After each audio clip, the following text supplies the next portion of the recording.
Sa kabuuan, 24 na barangay na ang naabot ngayong buwan ng Marso at may 16 pang barangay ang nakatakdang sumunod bago matapos ang buwan. Kamakailan, umabot sa 50 ang matagumpay na donors mula sa isinagawang bloodletting sa 2 barangay. Patunay ito ng lumalakas na diwa ng bayanihan at malasakit sa kapwa sa buong lalawigan. Magandang araw, South Cotabato!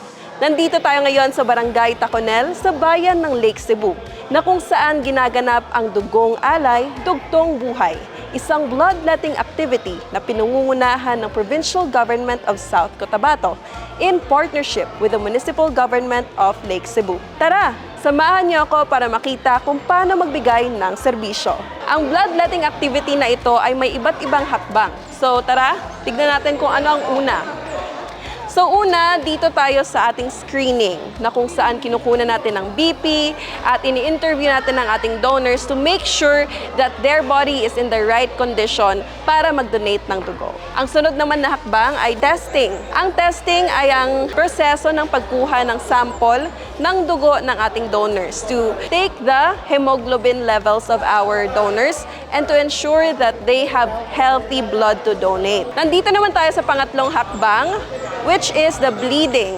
Dito na natin kinukuha ang dugong i-donate ng ating donors. Sila ay nagpapahinga dahil sila ay kinuna ng dugo. So para hindi sila maimatay, nakahiga sila. Ako po si Jenny May Diwalan from Barangay Taconel, City Lutayan, Lake Cebu, South Cotabato. Nasa isip ko po ay malaki po ang maitutulong niya po sa amin, lalong-lalo na po sa pamilya ko. Kaya napag-isipan ko po na mag-donate po ng blood donor. First time ko po, it's better makatulong po tayo sa ating kapwa-tao. Yun lang po. Ako po si Roland Abo, Blood Bank Supervisor. At isa rin po akong regular blood donor sa Blood Bank. Every 3 months, nagdo-donate po ako ng dugo para rin po sa sarili ko. Ang pagbibigay po ng dugo o pagdo-donate ng dugo ay nakakapagpaiwas sa hypertension o high blood. Ang pagbibigay din po ng dugo natin ay nakakapag-save tayo ng buhay sa bawat isa na nangangailangan ng dugo. Ang isang blood donation po natin ay pwede tayong matulungang buhay. Kasi po tayo sa blood bank, gumagawa po tayo ng mga